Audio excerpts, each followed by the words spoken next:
ওরাও প্রসঙ্গ তো আমাদের তো বহুদিন ধরে আন্দোলনই করছি এটার জন্য। আমাদের নির্বাচন নিয়ে এখনো কোনো শঙ্কা নাই এই মুহূর্তে। বাংলাদেশের নির্বাচনকে সামনে রেখে দেশের মানুষ যে উৎসুক, সবাই তো চাচ্ছে একটা ভালো নির্বাচনের মাধ্যমে যত তার দ্রুত সম্ভব বাংলাদেশের ডেমোক্রেটিক অর্ডার ফিরে আসুক, বাংলাদেশ তার ভোটাধিকার প্রয়োগ করে নির্বাচিত সরকার সংসদ গঠন করুক যারা জনগণের কাছে দায়বদ্ধ থাকবে। তো সেই বিষয়ে তো সকলেই ইচ্ছা পোষণ করছে এবং এই আলোচনাগুলো হচ্ছে নির্বাচনকে সামনে রেখে বিষয়গুলোকে আমরা কিভাবে একটা সহনশীল অবস্থান থেকে উগ্রতার একটা প্রবণতা কোনো জায়গায় দেখা যাচ্ছে, কিছু কিছু জায়গাতে আমরা দেখতে পাচ্ছি উগ্রতা, এবং ওই জায়গাটাতে কিছু কনসার্ন তো আছে সবারই, এবং একটা সহনশীল অবস্থান থেকে আমাদের পরস্পরের প্রতি সম্মান বোধ রেখে একটা রাজনৈতিক সংস্কৃতিতে একটা পরিবর্তন দরকার। সুতরাং সেই জায়গাটা আছে। তারপরে আমাদের ইউরোপিয়ান ইউনিয়নের সাথে আমাদের বিএনপি ক্ষমতায় আসলে আগামী দিনে কী ধরনের সম্পর্ক তারা চায়, এটা তারা আলোচনা করেছে। কী ধরনের সুবিধা অসুবিধা তারা ফেস করছে বাংলাদেশে, আগামী দিনে বিএনপি যদি ক্ষমতায় আসে তাদের সাথে আমাদের সম্পর্কটা কি হতে পারে, সেটাও আলোচনায় আসছে। বাংলাদেশের অর্থনৈতিক কর্মকাণ্ডে আগামী দিনে তাদের ভূমিকা, তাদের বিনিয়োগ, তাদের বাংলাদেশের সাথে ট্রেড, যে বিশ্বের যে আইন মেনে চলার যে একটা গ্লোবাল অর্ডারের মধ্যে সেই বিষয়টা যাতে আমরা নিশ্চিত করতে পারি কিনা আগামী দিনে। আর এখানে যেগুলো ওভার রেগুলেটেড ইস্যুগুলো আছে, যে ইজ অফ ডুইং বিজনেস, ব্যবসার মধ্যে যে বাধাগুলো আছে এগুলো দূর করার জন্য বিএনপির চিন্তা ভাবনা কি, এগুলো আলোচনায় আসছে।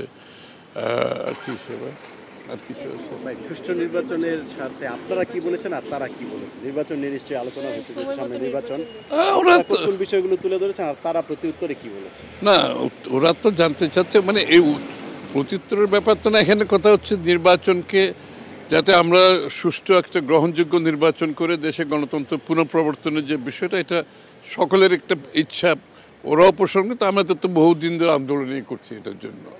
সুতরাং এই বিষয়ে আমাদের প্রস্তুতি কী আছে, তারপরে আগামীর বাংলাদেশে আমি যেটা আগেও বলেছি যে আগামীর বাংলাদেশে আমাদের যে রাজনীতিতে সহনশীলতা, পরস্পরের প্রতি সম্মানবোধ, যে একটা অস্থিরতা মাঝে মধ্যে দেখা যায় কিছু কিছু রাজনৈতিক গোষ্ঠী যারা একটা কি বলবো, শব্দটা কি যেন,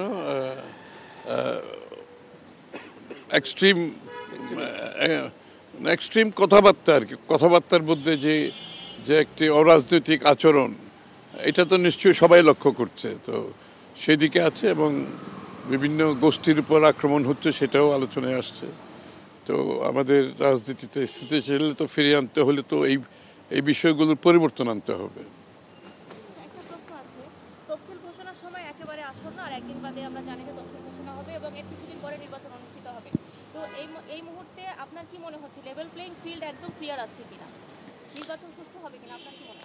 না, আমাদের নির্বাচন নিয়ে এখনো কোনো শঙ্কা নাই এই মুহূর্তে।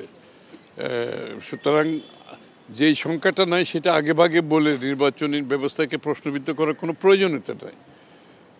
সুতরাং যেহেতু আমাদের সংখ্যা নাই, আমরা এগোচ্ছে, নির্বাচন যত এগোবে তত আমরা মনে করি লেভেল প্লেইং ফিল্ড আরও নিশ্চিত হবে।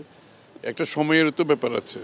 এই মুহূর্তে আমাদের কোনো সংখ্যা নেই, আমরা সামনের দিকে এগোচ্ছি। আমরা তো অনেক কিছু, আমি আগেও বলেছি বারবার একটা কথা, অনেক কিছুর সাথে আমরা দ্বিমত পোষণ করেও এগিয়ে যাচ্ছি একটা কারণে, যে আমরা বাংলাদেশে কোনো সাংঘর্ষিক রাজনীতি দেখতে চাই না।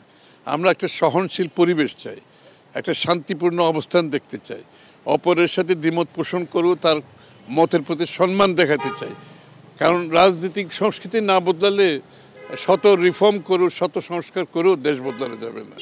এই জন্য আমরা অনেক কিছু এক ঐক্যমত না হলেও আমরা কিন্তু দেশের স্বার্থে, জনগণের স্বার্থে একটা সহনশীল অবস্থার মধ্যে আমরা থাকতে চাই।